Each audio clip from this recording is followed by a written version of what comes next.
So, hello everybody, and welcome to this episode of CFO 4.0. So, with me today is James Owen, who is Global CFO of Kantar Profiles. He's also recently been nominated in the Digital Finance Awards for Finance Leader of the Year, Large Company. And, there's a list of accreditations and awards and things on this list, but he's also an NED with CIMA, so working with them as well. So, welcome, James. Lovely to have you on the show. Thank you very much, Hannah. You're very generous with your introduction. Well, I looked through. There's probably a few other things we can pull out, but I think it's great that you've kind of got that experience both as an acting CFO, but obviously your work with CIMA as well, and obviously somebody's recognizing it if you've been nominated for the Digital Finance Awards by Gen CFO. And if for all of our listeners, just definitely check it out, because we've also been nominated as well for Social Media of the Year as well. So it's a great awards, and I think we've all got our fingers crossed, both us and James winning, to be very fair. So James, just tell us a little bit about your work with CIMA. So I've been on the global board of CIMA about 6 years now. So I qualified as CIMA back in the day. A really passionate value creator and management accountant in my heart. But CIMA, what was particularly interesting for me about the opportunity to join the board of CIMA. In fact, let me back up 1 second. The governance of CIMA works similar to a member of parliament situation. So there is the global council. The council represent the members of CIMA around the world. So there is one elected official for each constituency, for want of a better phrase. And I became the elected official for London and north of the Thames. So I represent about 25,000 qualified CIMA members on the CIMA board. So that is a fascinating topic in itself, is the whole election process. But putting that aside, I joined the board 6 years ago. And my reason for being there is I'm exceedingly interested in the future of our profession. So you get some individuals who are there to specifically talk about the technical accounting or how members in practice work, etc. And all those are very valid arguments. But I'm interested in the future of the profession. How do we remain relevant in a world that's converging around data? So yeah, that's what I've been doing for the last 6 years. I've been helping to transform the syllabus, make it evergreen, take it online. That helped us be somewhat COVID and absorb the pressure of that. So we performed relatively well. And yeah, it's just been a fascinating journey as well. I think it's just a feather in the cap as well. Yeah, no, absolutely. And I think a bit like you, there's a lot of talk about the skills needed, but actually it's hard to keep an eye and almost anticipate, isn't it, what the next generation of finance, not just finance leaders, but the up and coming finance team needs to have.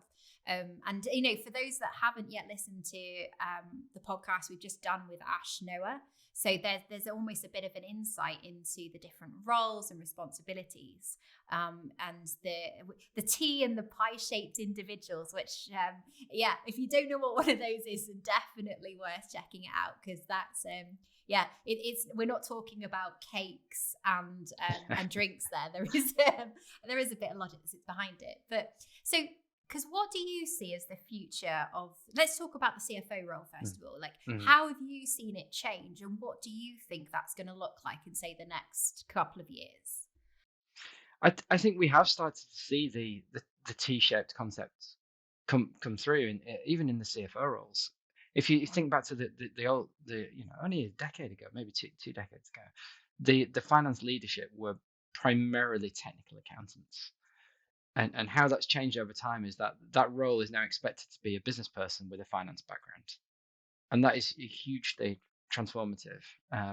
As well as that, though, these are expected to be charismatic leaders and visible people in an organization now. So they don't just lead the finance function; they lead the company. How I think the skills and the role has changed. It's much more of a dynamic value creation role as opposed to the more historic keeping true, keeping legal, adding the numbers up at month end. It's just not that role anymore. It's not a bookkeeping role.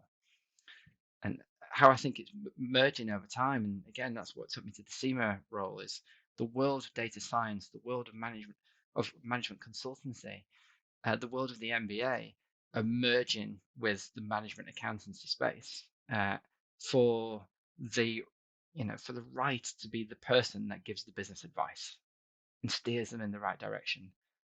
That is the space that the finance leader now is in, and has a right to own as well. Yeah, because there is a piece in that, isn't there, about if finance doesn't step up, then somebody will fill that gap. And then the question is what's going to happen to the finance role in itself? And how, I guess, from conversations that you're having with other CFOs and, and in your role on the board, how far away are we from actually being where we need to be? Good question. I think I think people we're not far away from it.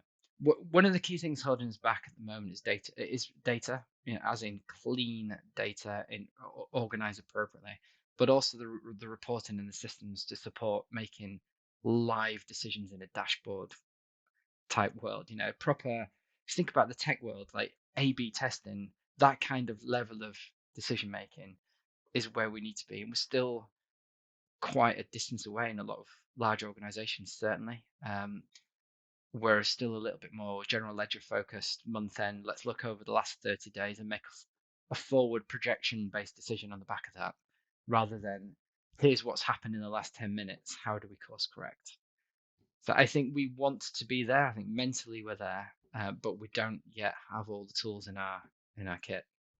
Yeah, I would agree there. And I think it's one of the interesting things I always find is finance tends to be at the last in the line when it comes to technology investment. Unfortunately, like sales and marketing get all of this amazing tech. And at some point somebody goes, well, we need better reporting on all of this great data that we're gathering. And how do we connect the dots? So it is an interesting piece. I don't know about you, but I do feel like COVID's changing that, though. The importance of the finance team and their ability to serve information to the wider organization. I feel like it's becoming more important to businesses and they're recognizing it, as it were. I really feel for those that still don't have cloud-based accounting solutions, because I really don't know how that's worked. We've got like Kantar, right here, right now, there is a moment in time where there's still lockdowns around the world as a consequence of the pandemic, and there's a particular one in a particular market where just the local country operates in a certain way that's still quite analog. They're going through a lockdown at the moment, and there's a lot of physical accounting transactions that cannot happen right now because they're paper based. So yeah, there are certain markets where we are definitely behind the curve on this glide path, but there are others where we're miles ahead. Yeah. So it's encouraging. We're walking the right path, but it's taking time. Yeah, I was speaking, I'm trying to remember who I was talking to. I think, but it was about how COVID has changed some finance teams, because there was a point where finance team were considered key workers because somebody needed to come in, get the invoices and process them physically through the system, which is crazy, isn't it? In this day and age, with all of the technology that we have around OCR and scanning and emailing, that, we're still some finance teams are still really paper based. It's astonishing. It really is astonishing.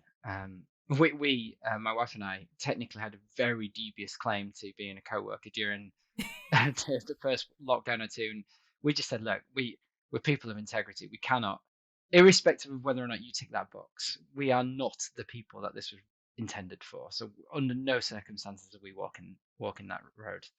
It's yeah, we're not co-workers. We're not key workers. We're not co-workers. That's it. It's always a challenge. So going back to, we talked a little bit about that CFO role turning into that real business advisor, strategic, almost that part really truly part of the C-suite and partner to the CEO. But you mentioned obviously data and systems holding back. Is there anything else that you feel like is holding CFOs back from being able to step into that role, whether it's self-delivered, individuals holding themselves back, or whether you think it's something in the environment that they're working. An interesting space to explore is those that believe they require permission versus those that seek forgiveness. I think that's an issue that's inherently embedded in the DNA of finance people. This clash of is it okay for me to say this? Is it my space? Is it my place even, or is technically my place to whisper this in the ear of someone whose space it is, who has the authority to say this out loud? That is something that has to be wrestled to the ground and eradicated over time, because we do have permission. We absolutely do. But I think until we have truly addressed that, and it is a bit of an elephant in the room, we are not going to be ready for that moment. This is our moment. I don't want to recruit finance people now on this podcast, but it truly is our chance. It's an open goal. The world has come floating toward us. The future is here. Data is now needed. And I said this in my CIMA space. The accountant in the traditional sense is going to be gone in the next 30 years. The production of accounts, the following accounting standards, etc., is at the end of the day a formulaic way of applying a body of knowledge. That machine learning will eat that for breakfast. So that we have to pivot towards the value creation space, and that requires us to put our chest out a little bit, be a little bit braver, and use our brain and offer advice on the back of that with clear recommendations. Yeah, and I think that's it, isn't it? And it's a really interesting point you made about being brave and willing to step out of your comfort zone, because there is I think a lot of people go into finance because they like logic and they like certainty and they like being really clear on the numbers, but actually that being able to say, well, if this happens, I think this is going to happen, and if this happens, we need to do this. And working with these unknowns and these variables in this volatile environment, who would have predicted a pandemic followed by a global war, followed by God knows how many trade sanctions and everything else that's going, and maybe another pandemic on its way, you never know. But everything that's going through, you wouldn't predict it, and being able to manage that and cope with that, that's a whole different skill set in itself, isn't it? Yeah, it's similar, isn't it, in terms of the mindset shift required from as you're going up through organizations and you switch from being a transactor, an executor, a brilliant technician, to all of a sudden being a manager of people that do that. It's a totally different skill set, and you have to learn to let go. You have to learn to acquire new skills. I think it's exactly the same in this space. You have to learn to transition from being someone who basically looks at things after the event and occasionally says, well, if you follow that trend line, you might end up here, to, hey guys, here's this new idea. How about we think of this and we really pursue it, take it apart, maybe, just maybe, have a leap of faith. I think it could do this. There's a leap we're going to have to make. And I really like that because, traditionally finance is seen as the person that says no, right? In a lot of organizations, they are the ones that hold the purse strings, and they're very, they're seen as reluctant to let it go. And do you think that needs to change in terms of how finance should be seen within that process of allocating budget and monitoring it? Yeah, absolutely. I'm not an allocation guy. I'm not a cost control guy. It's one of the tenets of the finance ecosystem I put in place, is rather than the here's the request for a specific amount of resource, the answer is no. I flip that on the head and I make sure everyone believes the real way of answering that is, okay, if that's the ask, how can we make that happen? What needs to be true in order to unlock that? Yes, we absolutely should challenge whether or not that's the right ask in the first place. But if this is the objective, how can we get there? What needs to happen? So yeah, I entirely endorse that. That's But that's what I think is this concept of being a business person with a finance background, is thinking like exactly like that. Yeah, and I love that piece about how do we make it happen. So there's a good question, isn't there? Is it the right ask? Yeah, tell me why you need this. Let me have enough knowledge and the skills to understand what you're asking for and why you're asking for it. But like you said, how can I find a way to make it happen versus you need to prove to me that I can unlock this purse string, which is a whole different shift. And in I am seeing it in a couple of places, but it's not common across the board, I would say. It's not, but that shows to me buy into the project. Um, it's like I am now on board. I'm actively looking to champion what you're trying to achieve here. How can we think of it differently? Um, so anything beyond that is just a glorified gatekeeper. You're not interested in what they're saying really. You're just following a rule book. And again, I think that's the world that's going to be commoditized and replaced, automated. There's no future in it. No, absolutely. So you talked about making that change internally, and it's one of the frameworks. So I'm going to ask you about your other ones in a second. What other changes you made? But how did you implement that? How did you change that mindset within your team? I'm quite transparent from the day I joined an organization. So I'm one of those guys that have moved around a fair bit, whether it's companies, industries, etc. I've not really been in any company a long period of time. So that gives you an opportunity every time you come into a new organization or a new team to say, right from the get-go, almost like a speed dating thing, right? Here's what I stand for. Here's who I am in my heart. How do you work? And is there, what common ground do we have? What differences do we need to explore? So that it gives me an opportunity from day one is to say these are the things that matter to me, and just perhaps more importantly as well, for me to be a success, for me to work, this is what needs to be true. So that's where I get out from. I made a slide deck when I joined Kantar about a year and a half ago, just one page of saying, look, these are the 10 things that matter to me, and one of which is transparency. So I think there is a deeply embedded thing within an awful lot of organizations about sandbagging money or managing expectations, whatever you want to call it.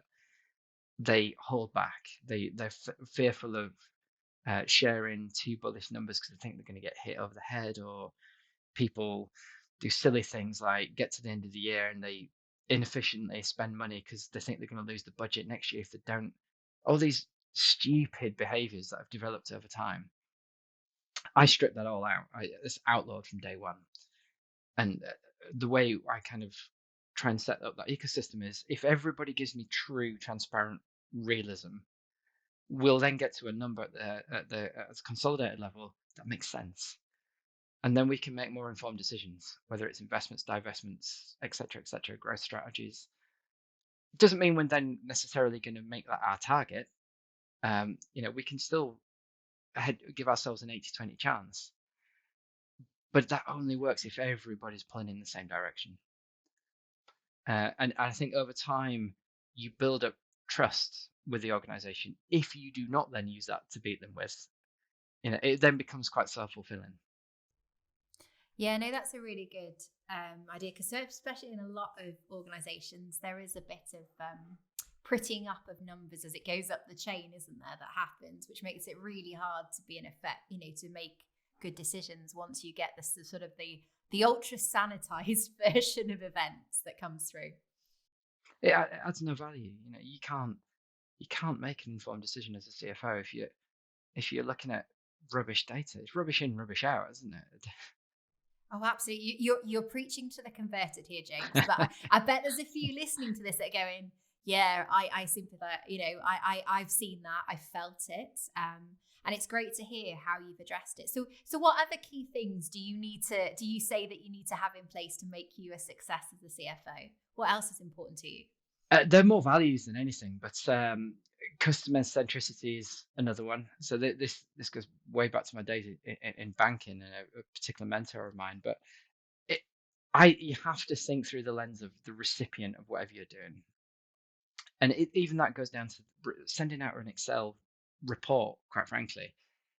This guy drilled it into me that every single tab should have the print area correctly done with the right print setup, so that when it prints all on the right number of sheets, every tab should be in the top left hand corner, ready. Do you know what I mean? It's just easy to pick up and run with from the very, and it's the silly little things like that that really matter, really matter.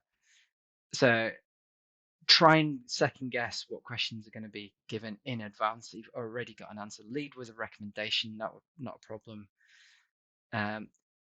I know I'm rambling on, but brevity is one of my my non-negotiables. If you can communicate something in 5 words instead of 50, please do that.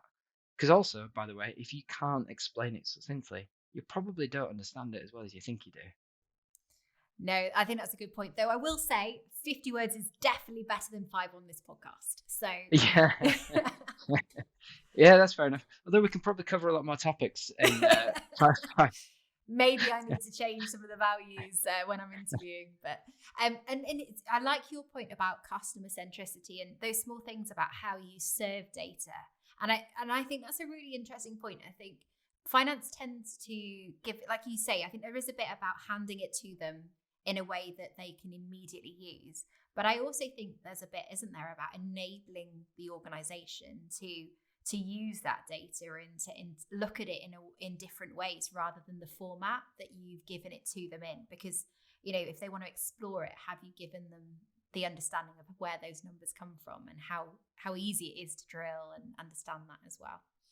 Yeah, it's setting up your stakeholder for success as well and guiding them in the right direction. Yeah, I also think that deep down there's something about pride in your work. So I find it utterly fascinating how many calls I've been on in the last 2 years where I've been opposite someone, not you obviously, but opposite someone who's basically clearly not ironed a shirt in 2 years. Like, it sounds ridiculous, but take pride in yourself. You wouldn't turn up to the workplace like that. So why would you do it when you're clearly going to be on camera? I can't get my head around that at all. But I think that concept of pride comes across in different ways, doesn't it? So if we go back to the pride in the information you're presenting, have you thoroughly understood it? Have you thoroughly presented it in a way that gives the viewer the piece that they want? And we are talking, when you say customer centricity, I'm assuming you're talking about the business as a whole as well as obviously externals is that how you mean by customer? Absolutely, because customer is whoever you're providing a service for.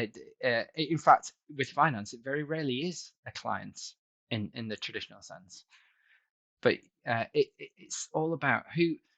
I don't want finance to be just a part of a machine. I want finance to be like a competitive advantage. So how do we serve the business in the best possible way? And also, therefore, those people become shining ambassadors of finance. And it's lots of little subtle bits along the way that I think inspire. Well, certainly inspire confidence, but possibly also inspire a little bit of impressive. And do you know what? It can be a strong recruitment tool as well, because you can just see their eyes light up when they're talking about your team. That must be an incredible buzz. And so let's move on to the concept of team, because we talk very much about how you see the CFO role, and certainly how you set yourself up for success. But what do you look for in a team? And has there been any interesting changes that you've made to your team at Kantar Profiles? I require positivity. I don't know if that counts as one of my values or not, but I can't. I just think life's too short. At the end of the day, one, I require pride in our product, our organization, our team, whatever it may be. And if you haven't got that, you haven't got passion. And why are you here? At the end of the day, I'm not interested in people that just want to pick up a paycheck. I want to build something, and hopefully people want to go on that journey with me. So yeah, absolute positivity. Leave the doesn't mean you can't talk about the bad things going on in your personal life, but it's more about at least show up 90% of the time, up for it, energized. Maybe that goes back to my football days. I'm not sure, but that's the key thing. I think respect amongst the teams absolutely critical. Everyone's viewpoint has the right to be heard. Not everyone's going to be correct. That's an impossibility.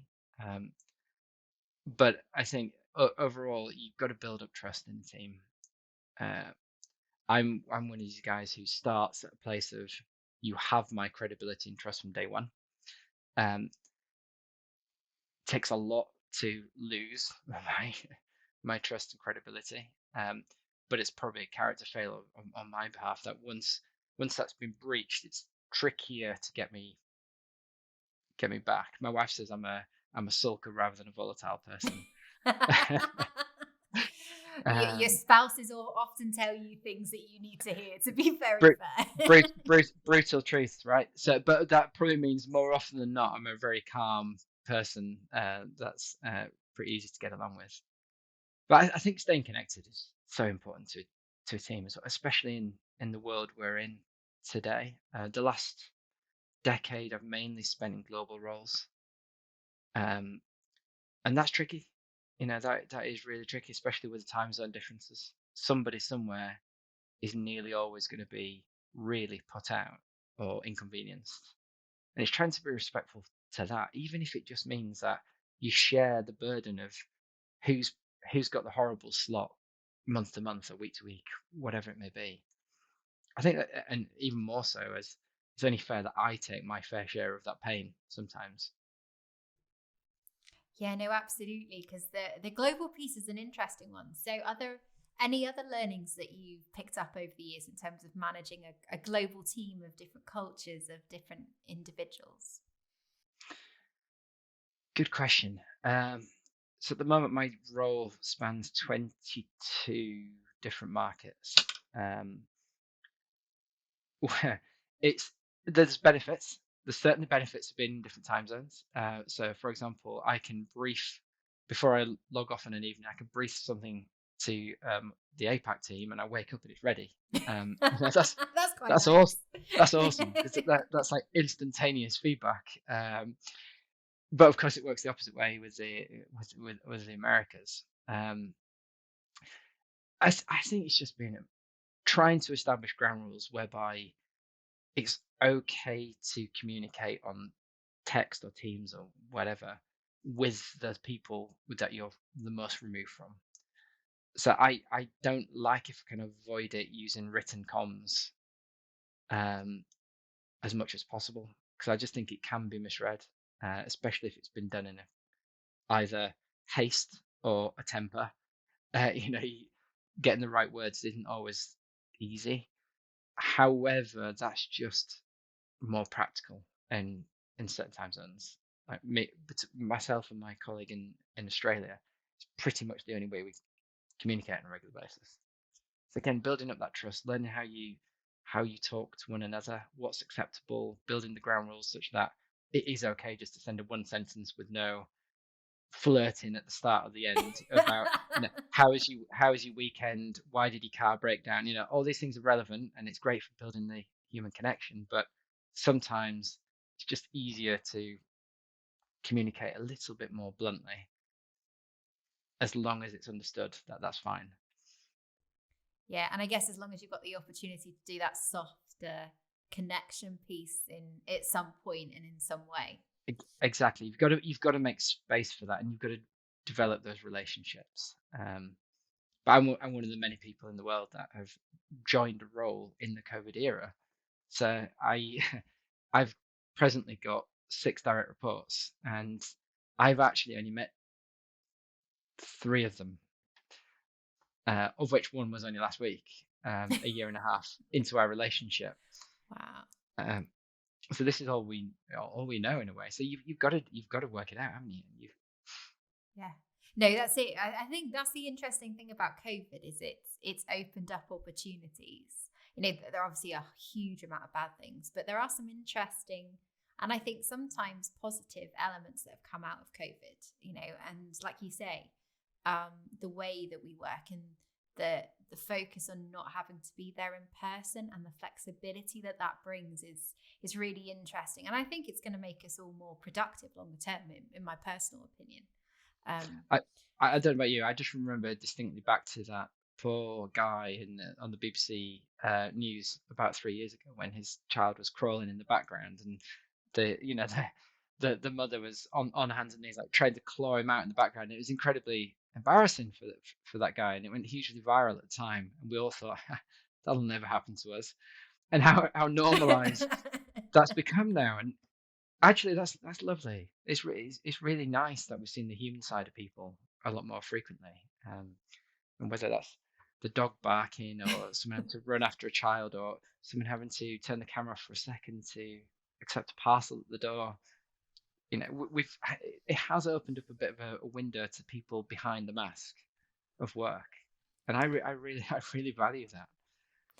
I'm on board with that, actually. To be very fair, I feel like I know people in their own environment, and that's sometimes very different to who they bring to work when they're in the office. And like you said, you get to see a different side of people. And I think understanding is the bit that you gain by sometimes having that window into their home lives. So it is really, Absolutely. really interesting. It's context for who they are, isn't it? Yeah. That's it. Just going back to your question a second ago. Sorry, that's one of the things I find particularly helpful in this world, is with the global teams, is being really clear about what's the ground rules for you as a person. So to the best of my ability, I've got 2 young children. We had children a little bit later in life, and I want to be the person that does the school run on the morning as much as I possibly can. So I block that out. That's almost sacrosanct, is that time. But we've managed to make it work, and it's the same with my guys in Sydney, in Australia. He tends to want to do his evening is obviously when I come online, but there's a certain time when he's doing school run or he's doing after school club, etc. We just work around it, and that's fine. Yeah, it's about being clear, isn't it? Like you say, where are your boundaries? Having those conversations up front, knowing what you can and can't do, what is and isn't acceptable on both sides. But also, I think, again, one of the nice things about COVID is that flexibility conversation about it is okay to work an hour before, pop out to do the school run, and then come back in and work late. You couldn't do that if you were in an office 5 days a week. So possibly even more so when you're in a C-suite role as well. I think it's incredibly important to role model this stuff, because people look at you. You don't realize it, but you are casting a shadow in the organization. So if you're going out of your way to still have a family life, or whatever your personal circumstances may be, people will really value that, and they'll see that as permission for them to also protect their own lives. And just from a mental health and well-being perspective, I think that's really, really great for an organization. Yeah, no, absolutely. I think that again, it's another piece around what does a good CFO look like, is that role modeling to finance who you want finance to be. So I tell you what, let's explore that a little bit more. But before we do, anything more on global, like any other challenges that you came across when you first started to get into the joys of managing a global team? I think just how it depends if you're the technical accountant or the commercial finance person or an FP&A person. But I'm the middle one. I'm a commercial finance guy. I've always had to surround myself with a brilliant technical technician along the way, like a great FC or whatever. I think even more so in a global role. You might be from the United Kingdom. You might know the UK gap inside out. You might know Europe. You're certainly not going to know how China works. So just building your network of trusted advisors, and knowing who you're going to talk to at any moment in time, whether it's statutory, legal, risk, whatever it may be, HR, you just need to have that network in place and be comfortable trusting them, and admitting, by the way, that you are not the expert. You cannot be the expert in everything. That's what the T-shaped concept was with Ash. It was, you can't. You need an underlying understanding of everything, but specialism is singular to a lot of people. No, and I think that's really good. And there was an interesting phrasing that you just used, is that I surround myself with I always have like a technical person in my team that is that person for me. What else do you do to set like your team up so that you can be that true commercial finance strategic CFO? I think well, first of all, I need that system in place that we talked about earlier on. I can't really operate without what is effective as SNOP, sales and operational planning. That's the way I work. It doesn't matter what industry you're in. The concept applies everywhere. It's a consensus based forecast, which everyone touches and owns jointly. So it's that personal accountability piece. I think other than that, the thing that I certainly need, and I think most teams probably would do, is a team that actually is complementary to each other. So I'm totally against hiring clones of me because we wouldn't know anything else. There's just pure groupthink. So I try my best to surround myself with a team, an internal team anyway, of people that have totally different skills to me, totally different views to me. And you are going to get that in a global role. Even more so because of the cultural differences and the local markets.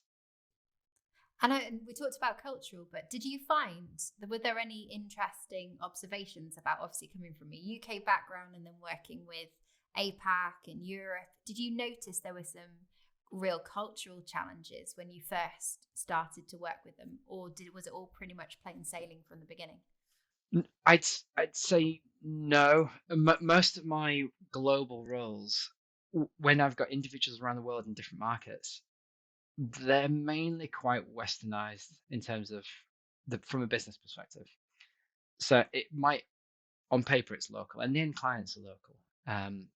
So there is the differences are real, but nonetheless, the way you operate are relatively similar. The biggest difference I've ever seen culturally was when I did my MBA at Cranfield back in the day. On the very first day there, everyone had literally just got off a plane, basically. That's when I saw true cultural differences, because there wasn't a filter of 10 years of P&G in irrespective of where you are in the world. And I think there was a team bonding exercise we did on the first day, might be the second day, where you were blindfolded and you had a box of like shapes in front of you, and you had to articulate what it is you think you've got in your hand, and others had to guess, and it was like a competition. And I just remember like the British guys picked up what was effectively a triangle, and they were saying how it's it's an arrowhead, and could be medieval. It's a little bit longer. You're thinking like Robin Hood, and there was almost like telling a story with what they had in their hands. And there was a particular guy from India, I remember vividly. He's such a smart guy, but he was talking about how it's a quadrilateral triangle. It's 90-degree angles, and he had the exact same shape in his hand, but the way he'd been brought up meant he saw it and he described it in a completely different way. And I thought, this is cultural difference right here, what I'm seeing in front of me. Oh yeah, and it's interesting how much of that is cultural and how much of that is upbringing from a family, isn't it? There's that whole nature versus nurture, plus all of there's other things. So yeah, super interesting. I bet that was a great learning experience across the board. It was that just from the very first minute I thought, okay, yeah, I've not seen cultural difference before. Time to dial into this. Yeah.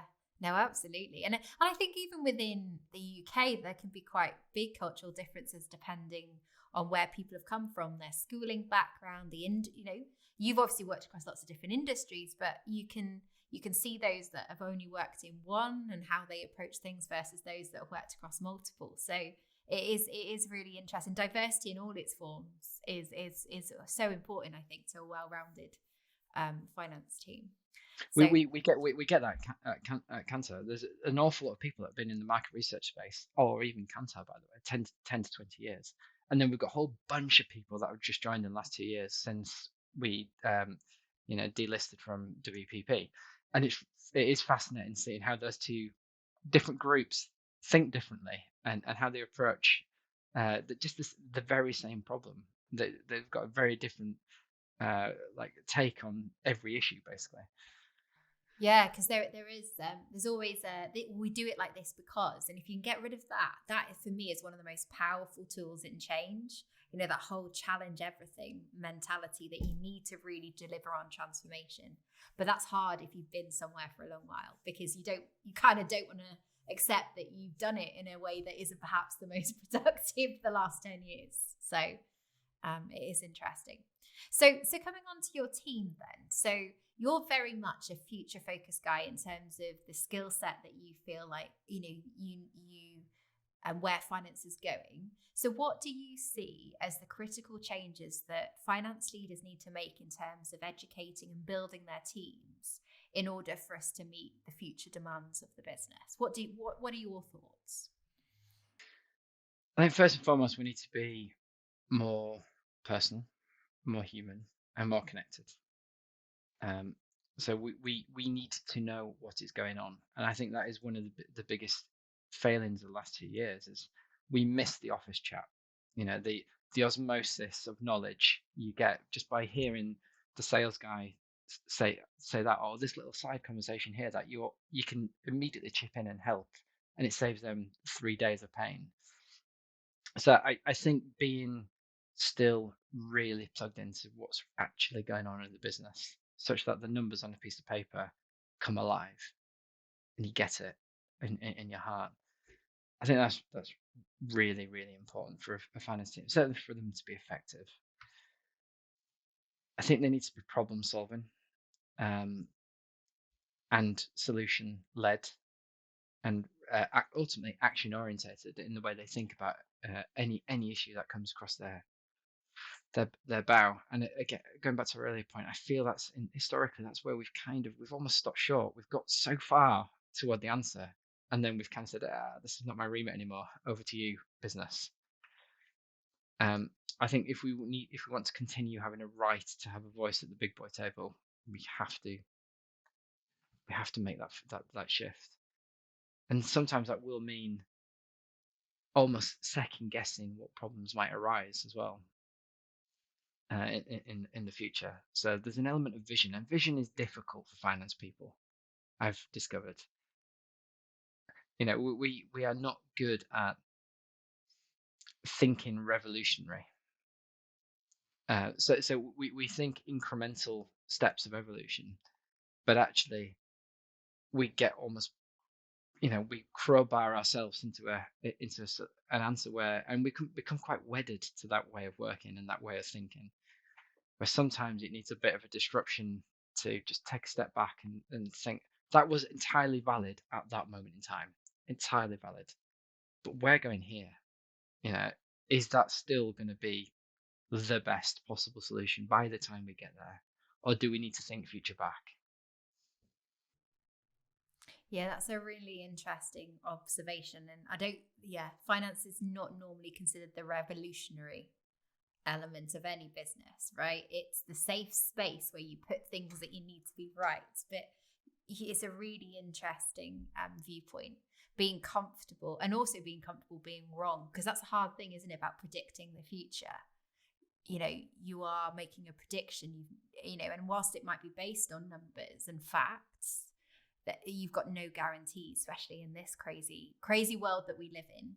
So that's sometimes a hard concept, I think, for a lot of finance people to get to grips with. I wonder if goes right back to the sort of genesis of what the profession is there, in that our role was, balancing the books quite literally in a sort of T account sense. So there is a correct answer to make a balance sheet work. So we are inherently goal seeking toward perfection in that sense. But when you're not balancing the books, when you are making a call, when you're creating something, there isn't a correct answer, and that's okay. But it is a leap of faith to some people, and it is hard to let go. But going back to your earlier point about that transition between that technical accountant, that transactionally led person, into that next role, whether that's leading people or whether that's strategic and business partnering, that is a hell of a shift. You're almost flipping your entire purpose as an individual on its head to go from, like you say, perfectionist to the opportunist, as it were.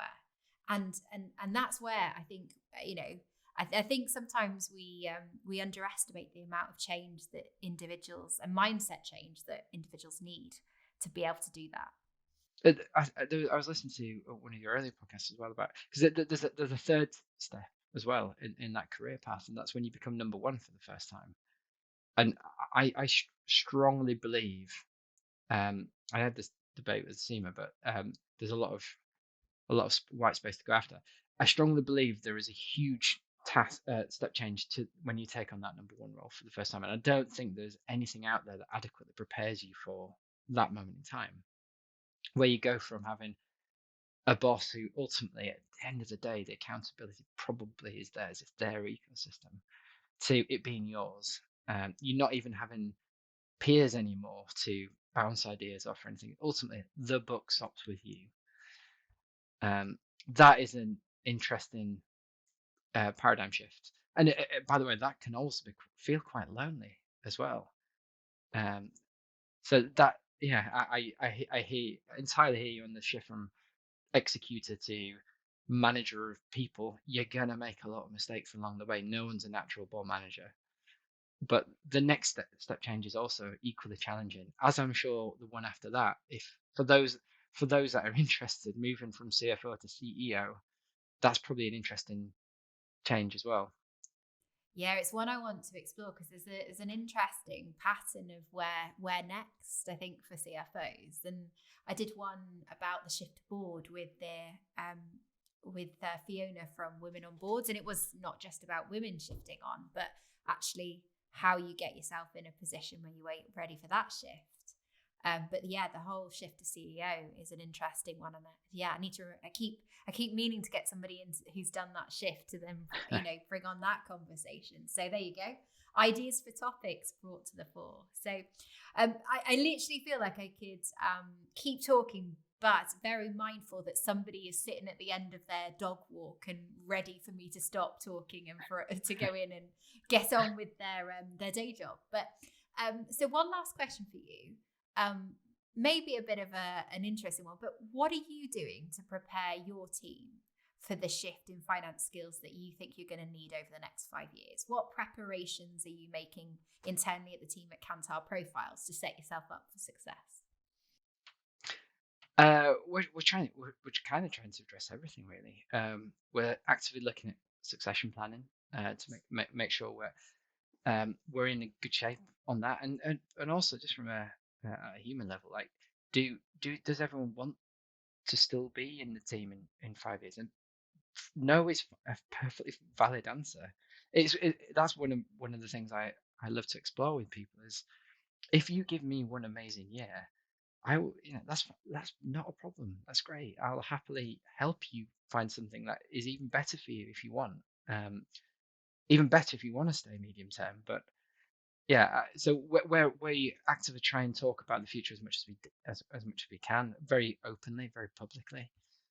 We try and create those opportunities for stretch and expansion wherever possible. And I'm quite a hands-off manager, as my team would probably occasionally say, maybe be a bit more hands-on.